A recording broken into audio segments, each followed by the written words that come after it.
I'm Mattie Fries, and you're watching a Blaze Radio exclusive interview with Hila.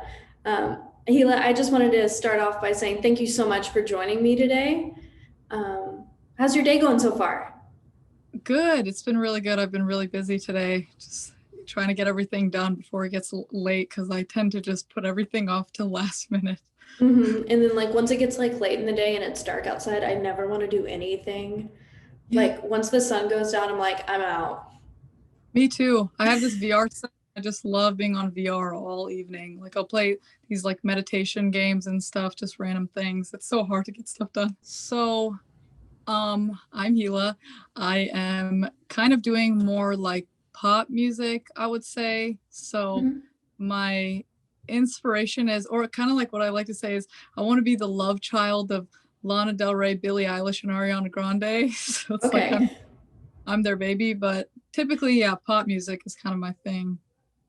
Okay. And so like you said, Lana, Billy, and Ariana Grande, they're like your influences, like the people, yeah. Um, is there like one person who you'd want to like collaborate with in the future? Oh, that's so hard. Um, okay, I would probably definitely have to say Billie Eilish. She's been kind of more of like my recent obsession. I like how she makes darker toned pop music. I haven't really seen someone do that before, so that's kind of what I want to do is dark pop. Obviously, I don't want to sound exactly like Billie Eilish, but I don't want my Right.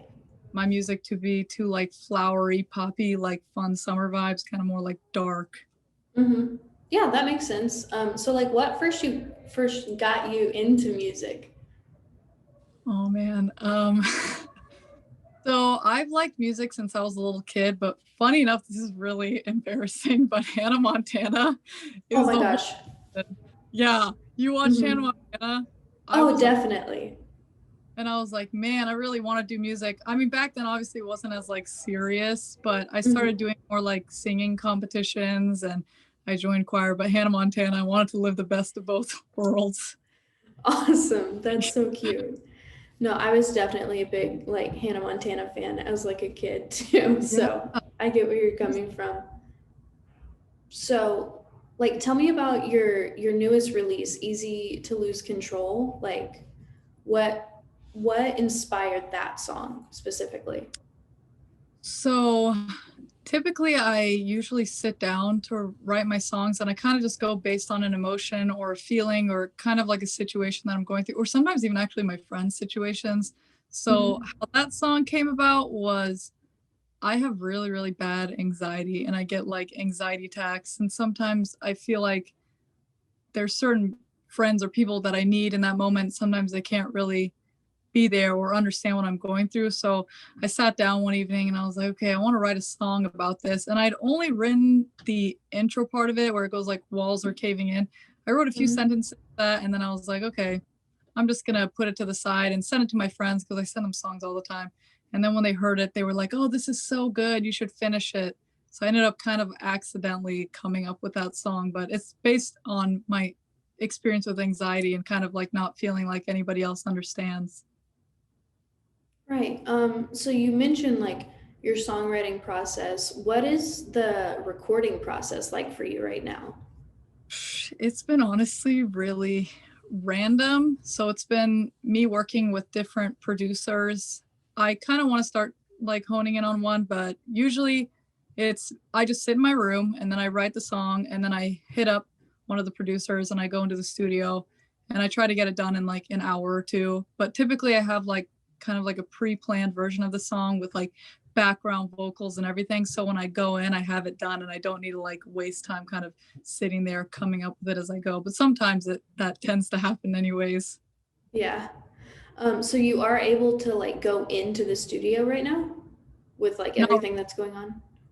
No. not right now, no. It's been me just at home writing and making a lot of music at my house. It's been really, really difficult. That song, I actually wrote it and finished it way before, but the issue was finding the right mix and master people to mix and master the track. So I'd just been Mhm. holding on to it. But with any future songs, I haven't really planned out how I'm gonna start recording that because with COVID and everything like that, it's been really hard. Right. Um, Yeah, I noticed you had one other single out, Moment, but that came out in like 2018. So like what it like do Ugh. you feel like you're like different between now and then? Like how are the songs different for you?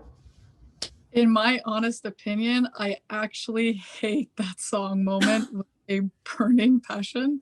My friends kind of poke fun at it too. Hmm. I've definitely changed a lot since Moment. I would say Moment was kind of more like basic pop and like just really simple, like kind of what you hear a lot of. And I didn't really know my sound, and I was just kind of like, it was my first song, so Right. I'm actually like extremely like resent that song, and I'm like embarrassed, and I'm like, stop listening to it, everybody, please, because I hate it so bad. So Hmm. definitely a lot has changed since then, Yeah. making more darker stuff. Right. That makes sense. So I actually heard about you, or I saw your one of your TikToks. Yeah. And then like I went and listened to music and I was like, oh my gosh, I want to interview her. So like how has like your social media platform and like TikTok, Instagram, how has that like helped you music career wise? Oh my goodness, it's like literally the whole reason my song probably got any streams. I cannot imagine how they did it back then, because like I just go on my social media platforms and I'm like, just listen, just listen. I try to think of like marketing plans too. I don't know if you saw the story video and if that's what you're referencing, or like another video of me promoting my single, but like I'm just all about like social media marketing. So it's really, really, really the key thing in making any of my songs get any streams whatsoever. Right. And so I also on Spotify, you only have two songs out, or do you have more songs out somewhere else or I have cover remixes that I've done, kind of like okay. on TikTok. I was doing this thing where I was taking, like, for example, a Nicki Minaj song, and I was like Okay. turning a Nicki Minaj song into like a Lana Del Rey style, and I was doing that, and I have a few of those covers on my SoundCloud, which is also Hila, but my own originals, I have like 50 songs that I'm like, huh, just keep all these to myself. They're not good enough to release. But then like there's one song that's made it out there. And Moment, I think I'm honestly gonna like take that off the record. I just canceled. I just like submitted a cancellation thing. So I'm telling all my friends, I'm like, enjoy Moment, enjoy roasting me for that song because you're never gonna see it again. Right. Like it's gonna be gone soon. Yeah, it's gonna be gone. Mm-hmm.